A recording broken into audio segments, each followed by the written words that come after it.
Welcome back to our channel. So ఈ పీఎఫ్ఓ దారులకి parliament ఆర్థిక శాఖ ఒక గుడ్ న్యూస్ చెప్పింది. సో ఆ గుడ్ న్యూస్ ఏంటి?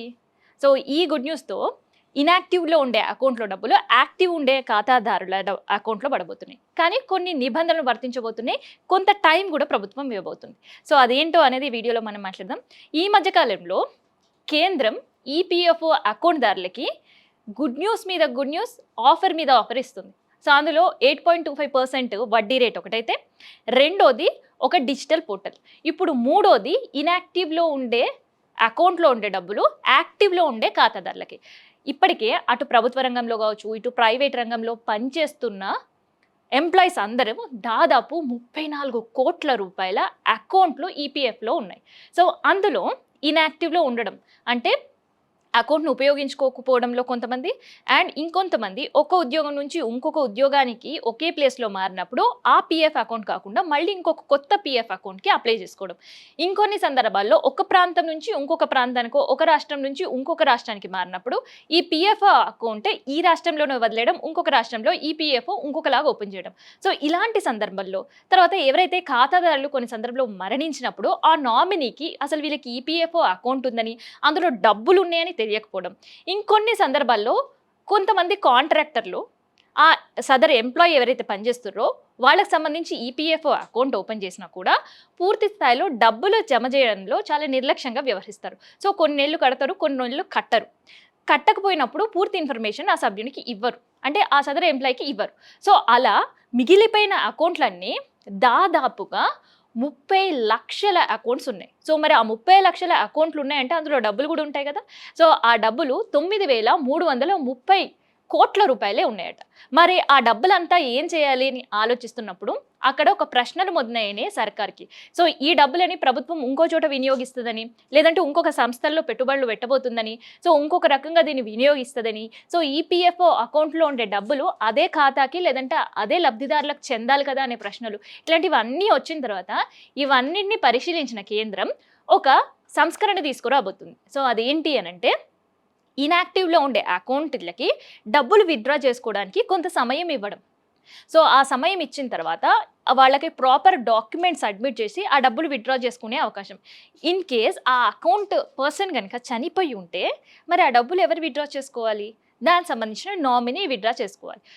లేదంటే ఆ ఫ్యామిలీ మెంబర్స్ ఆ చనిపోయిన పర్సన్ సంబంధించిన డెత్ సర్టిఫికేట్, మిగతా డెత్ ప్రూఫ్ క్లెయిమ్స్ చూపించి ఆ డబ్బులు విత్డ్రా చేసుకునే అవకాశం కల్పిస్తుంది. సో ఈ 3 ప్రాసెస్లో కూడా డబ్బులు తీసుకోలేకపోతే, సో యాక్టివ్లో ఉండే అకౌంట్లో 1000 రూపాయల కంటే తక్కువ ఉన్నప్పుడు, డియాక్టివ్లో ఉండే అకౌంట్లలో 1000 రూపాయల కంటే తక్కువ ఉన్నప్పుడు యాక్టివ్లో ఉండే అకౌంట్లకి ఆటోమేటిక్గా ఆ డబ్బులు డెబిట్ అయ్యే అవకాశం ఉంటుంది. మరి అసలు మన అకౌంట్లో డబ్బులు ఉన్నాయా లేదా, అసలు మనకు పీఎఫ్ అకౌంట్ ఉందా అనే సందిగ్ధంలో కొంతమంది, పీఎఫ్ అకౌంట్ నెంబర్ మర్చిపోయాం కదా ఏం చేయాలి అని ఇంకొంతమంది. సో వాటికి కూడా కొన్ని సొల్యూషన్స్ చెప్పింది కేంద్రం. అది ఏంటి అనంటే, సో పీఎఫ్ అకౌంట్ ఉన్న వాళ్ళకైతే ఎటువంటి ప్రాబ్లం ఉండదు, ఆ పీఎఫ్ అకౌంట్ని ఎలా యాక్టివ్గా ఉపయోగించుకోవాలో, ఎలా డబ్బులు డ్రా చేసుకోవాలో తెలిసింది. సో రెండోది, వాళ్ళకి యూఏఎన్ నంబర్ గుర్తుంటే చాలు.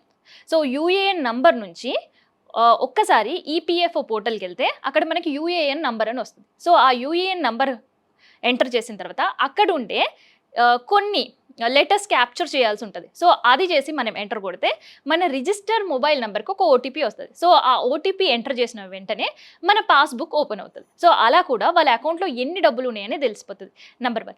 రెండోది, మొబైల్ యాప్ ఉమాంగ్ త్రూ కూడా ఈ మనం ఆప్షన్ ఉంటుంది. సో ఉమాంగ్ యాప్ ఏదైతే మొబైల్లో మనం చేసుకుంటామో, సో ఆ ఉమాంగ్ యాప్ త్రూ కూడా మన పాస్బుక్లో ఎన్ని డబ్బులు ఉన్నాయి, అది యాక్టివ్లో ఉందా ఇన్యాక్టివ్లో ఉండే తెలుసుకునే ఆప్షన్ 2. సో మూడోది, అదేది మనకు తెలియదు, కాకపోతే మన దగ్గర ఉండే ఈపీఎఫ్ఓ అకౌంట్కి మనం మొబైల్ నెంబర్ రిజిస్టర్ అయ్యి ఉంటే చాలు. ఇంకా మీకు యూఏఎన్ నెంబర్ తెలిసిన అవసరం లేదు, లేదంటే పీఎఫ్ నెంబర్ తెలియాల్సిన అవసరం కూడా లేదు. ఎందుకంటే ఈపీఎఫ్ పోర్టల్లో ఒక నంబర్ అనేది డిస్ప్లే అవుతూనే ఉంటుంది ఆ పోర్టల్లో. సో ఆ నంబర్కి కనుక మీ రిజిస్టర్ మొబైల్ నెంబర్ నుంచి ఒక్క మిస్ కాల్ ఇస్తే చాలు. సో పూర్తి వివరాలు మీ పాస్బుక్ సంబంధించినవి వెంటనే వస్తాయి. సో అలా వచ్చినప్పుడు ఆ పీఎఫ్ నెంబర్ మీకు తెలుస్తుంది, యూఏఎన్ నెంబర్ తెలుస్తుంది. సో దానికి సంబంధించిన పాస్వర్డ్ చేంజ్ చేసుకోవాలి అనుకునే వాళ్ళు కూడా చేంజ్ చేసుకోవచ్చు. అండ్ ఖాతాలో ఉండే డబ్బులు మనం డ్రా చేసుకోవాలి అనుకుంటే కూడా చేసుకోవచ్చు. సో ఇంకొన్ని సందర్భాల్లో ఖాతా చాలా రోజులు ఇన్యాక్టివ్గా ఉన్నా, లేదంటే ఇతర టెక్నికల్ ఇష్యూస్ తోటి పీఎఫ్ డబ్బులు మనకి వెంటనే ఖాతాలో పడవు. సో మనం ఒక 100% అని పెట్టినప్పుడు కేవలం 5 to 10% మాత్రమే డబ్బులు పడుతుంటాయి. సో ఇంకొన్ని సందర్భాల్లో నేమ్ మిస్టేక్స్ ఉంటాయి. సో ఇవన్నీ కూడా వెంటనే మనం అప్లికేషన్ పెట్టుకున్న ఒక వారం లోపు అంటే సాటర్డే సండేస్ మనం తీసేస్తే కేవలం 5 రోజుల్లో మన సమస్యకి పరిష్కారం దొరికేలా రీసెంట్గా ఈపీఎఫ్లో విశ్వ 2026 అనే యాప్ని కూడా కేంద్రం తీసుకొని వచ్చింది. సో దీనివల్ల కూడా త్వరగా ఇట్లాంటి ఇష్యూస్ అన్నీ కూడా ట్యాకిల్ అయిపోతాయి. అయితే ప్రభుత్వం తీసుకోవాల్సిన నిర్ణయాలు అండ్ మెయిన్గా ఇలాంటివి ఎందుకు తీసుకుంటుందంటే ఈపీఓకి సంబంధించిన ఖాతాదారులు ఎట్టి పరిస్థితుల్లో ఇబ్బంది పడొద్దు, వాళ్ళకు ఉండే సమస్యలు క్షణాల్లో పరిష్కారం జరగాలని. అందుకని డిజిటల్ పోర్టల్గా కూడా ఇది అభివృద్ధి చేసేందుకు కొత్త పోర్టల్ని కూడా రూపొందిస్తుంది. సో ఇదనమాట ఈపీఓ ఖాతాదారులకి ఒక గుడ్ న్యూస్.